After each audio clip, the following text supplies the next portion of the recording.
Ada kabar buruk teman-teman.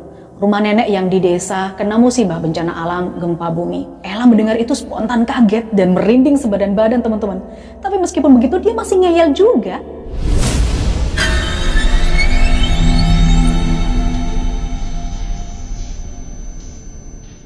Hai, Assalamualaikum. Thanks ya teman-teman kamu sudah klik lagi video ini. Waktu kecil pas liburan sekolah dulu, momen apa sih yang paling kamu tunggu-tunggu? Adakah yang nunggu-nunggu liburan di rumah nenek? Ya soalnya kalau di rumah nenek tuh selain suasananya baru, juga pasti ada banyak kegiatan-kegiatan seru yang bakal bisa kita lakukan. Apalagi kalau rumah nenek kamu lokasinya ada di pedesaan, di lereng gunung, deket hutan, suasananya asri, sejuk banget. Nah, kalau kalian punya banyak kenangan di rumah nenek, wajib banget dengerin cerita temanku Ella dari kota B. Thanks ya Ella, kamu udah berbagi cerita lewat WhatsApp.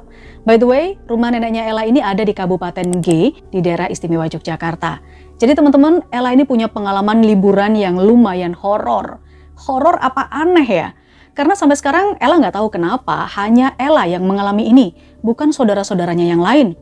Dan kisahnya Ella bahkan sampai sekarang masih sering dibahas lagi kalau pas ada acara kumpul keluarga besar.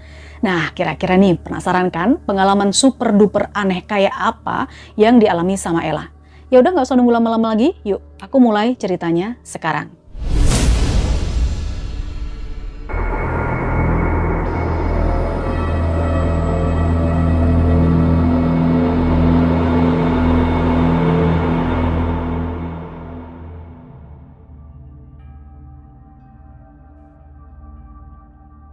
Ya, jadi teman-teman, Ella itu punya kebiasaan kalau liburan sekolah, dia pasti liburan di rumah neneknya yang lokasinya ada di sebuah pedesaan di Kabupaten G.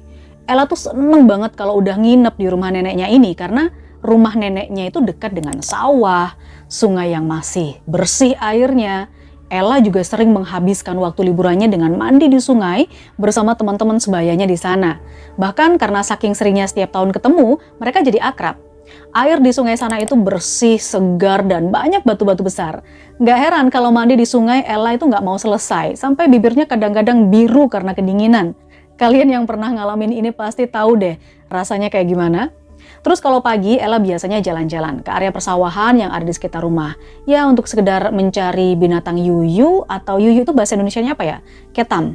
Atau kalian yang belum tahu nih ya, itu adalah sejenis kepiting tapi dari Jawa, kepiting kecil gitu ya. Bukan hanya mencari binatang yuyu aja, tapi Ella juga memunguti jamur-jamur yang tumbuh liar di sekitaran persawahan.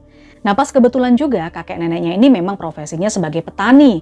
Tiap hari mereka kerja di sawah dari mulai jam 6, kadang sampai tengah hari, bahkan bablas sampai sore hari. Terus biasanya kalau pulang dari sawah, Ella tidur-tiduran di kamarnya. Kondisi denah rumah neneknya tuh kayak gini ya. Jadi memang Ella ini punya kamar sendiri di rumah nenek itu. Kebetulan di depan kamarnya Ella itu ada kamar Mbah Buyut, Mbah Putri, ibu dari kakeknya. Di dalam kamarnya Mbah Buyut itu banyak sekali benda-benda kuno. Kayak ya berbagai macam keris itu terpajang di dinding kamar. Lalu juga ada seperangkat peralatan nyirih yang terbuat dari kuningan tuh ya. Ada guci-guci lawas juga, bahkan sampai ada tongkat jalannya Mbah Buyut itu juga ada di sana. Terlihat juga di dalam kamarnya Mbah Buyut ini ada dipan tua yang udah usang tapi masih kokoh banget, mungkin karena dari kayu jati tua. Meskipun berisi dengan barang-barang kuno, tapi kamarnya Mbah Buyut, Mbah Putri ini bersih dan terawat teman-teman. Satu lagi, Mbah Buyut selalu duduk di kursi goyang yang letaknya ada di pojokan kamar. Dudukannya dikasih bantal gitu, jadi ya kebayangkan Mbah Buyut ini benar-benar santuy di kursi goyang ini. Ella juga merasa betah juga nih kalau pas masuk ke kamar itu, apalagi Mbah Buyutnya juga ramah, orangnya juga cantik ya meskipun udah sepuh ya, kulitnya udah keriput, tapi terlihat jelas kok masih bekas-bekas sisa kecantikan zaman mudanya dulu. Ella sering banget menghabiskan waktunya untuk bermain dengan Mbah Buyut atau Mbah Putri ini di kamar. FYI, rumah neneknya ini besar banget ya teman-teman ya, rumah khas pedesaan lah. Sementara kalau siang sampai sore kan kakek neneknya kerja tuh di sawah. Jadi Ella nggak kesepian lagi karena memang ada Mbah Buyut atau Mbah Putri ini yang nemenin. Agenda liburan ke rumah nenek di desa itu sudah sering sekali Ella lakukan bertahun-tahun, bahkan dari mulai SD sampai SMA. Dan selama liburan itu Ella selalu main-main di kamar Mbah Buyutnya, happy banget gitu loh. Hingga pada suatu ketika saat Ella sudah lulus dari SMA, ada kabar buruk teman-teman. Rumah nenek yang di desa kena musibah bencana alam gempa bumi. 50% bangunan rumah nenek roboh dan harus direnovasi. Ya, berbekal bantuan dari pemerintah dan juga biaya pribadi, akhirnya rumah nenek sudah bisa dibangun kembali, berdiri lagi meskipun ada banyak sekali perubahan. Jadi bangunannya udah nggak sama lagi, nggak sama persis kayak dulu. Ada beberapa ruangan baru, tapi ada juga nih beberapa ruangan lama yang udah nggak ada di sana. Salah satu ruangan lama yang tidak ada adalah kamar Mbah Buyut yang berada tepat di depan kamarnya Ella. Kamar Mbah Buyut ini sekarang berubah menjadi ruangan besar banget, jadi ruang keluarga, dan di situ kemudian difungsikan untuk nonton TV. Nah, di sini nih hal aneh mulai dipahami dan diketahui sama Ella.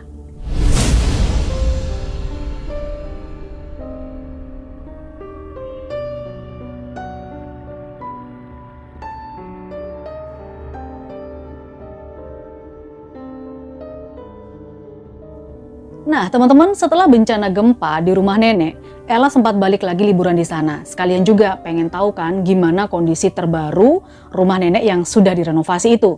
Soalnya kan selama ini cuma dapat cerita-cerita aja.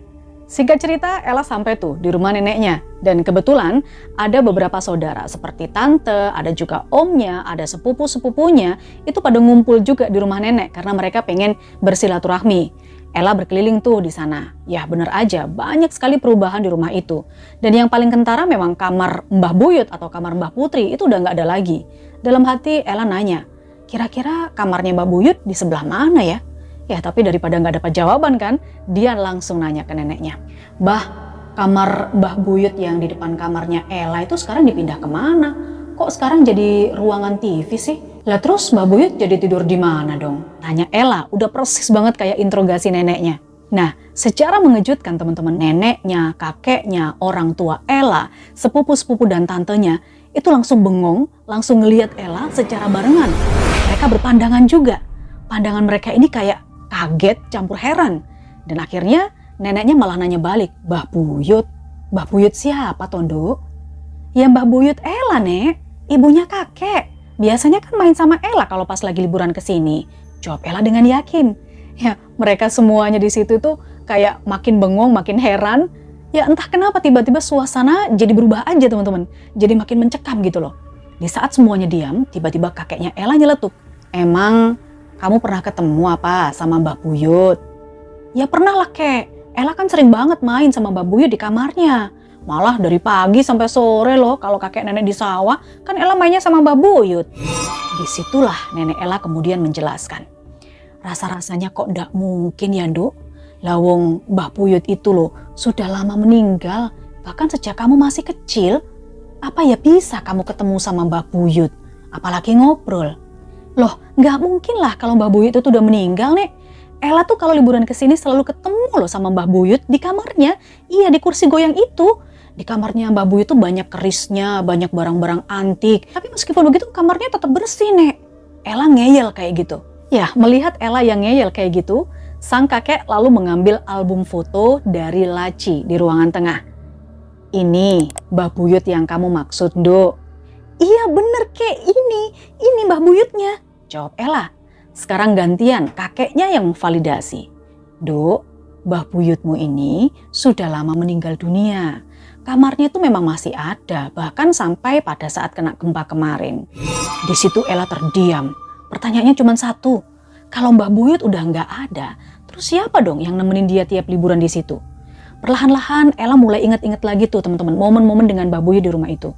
Ternyata kalau diinget-inget lagi, memang benar, memang iya, Mbah Buyut itu selama ini nggak pernah loh keluar dari kamarnya, sekalipun nggak pernah. Tapi Ella berpikir mungkin ya, karena Mbah Buyut ini kan udah sepuh, jadi Mbah Buyut lebih banyak menghabiskan waktunya untuk istirahat di kamar. Mbah Buyut ini ternyata juga nggak pernah sama sekali terlihat bersih-bersih, atau mungkin masak, atau mungkin ikut ngobrol sama kakek dan neneknya gitu kan. Bahkan dalam percakapan sehari-hari, nama Mbah Buyut itu tidak pernah disinggung sama sekali sama nenek kakeknya. Padahal kan logikanya mereka masih tinggal satu rumah ya teman-teman ya. Paling tidak ada obrolan ya yang mengarah ke arah Mbah Buyut gitu loh. Semuanya itu tidak pernah terfikirkan sama sekali oleh Ella. Yang Ella tahu Mbah Buyutnya, Mbah Putrinya ini masih ada. Dah gitu aja. Singkat cerita, Ella diajak ke makam Mbah Buyut yang lokasinya ada di pinggiran desa. Nah di situ Ella ditunjukkan makam Mbah Buyutnya. Dan benar aja, Mbah Buyutnya ini ternyata memang sudah lama meninggal dari bahkan waktu itu Ella masih umur 1 tahun. Lagi-lagi Ella bertanya-tanya dalam hati, terus siapa dong seseorang yang selama ini bermain dengan dia, yang setiap hari ngajak dia cerita-cerita pada saat liburan di sana, ngobrol dan lain sebagainya. Ya teman-teman, cerita Ella ini selalu menjadi bahan obrolan pas keluarga besar dia lagi ngumpul, sampai sekarang ini juga. Dan selalu berakhir dengan rasa penasaran atas kejadian aneh yang dialami oleh Ella, menggantung. Terlepas dari itu semua, kita doakan ya, semoga Mbah Buyutnya Ella tenang di alam kuburnya, diampuni segala dosanya, berada di tempat terbaik di sisinya. Amin ya robbal alamin.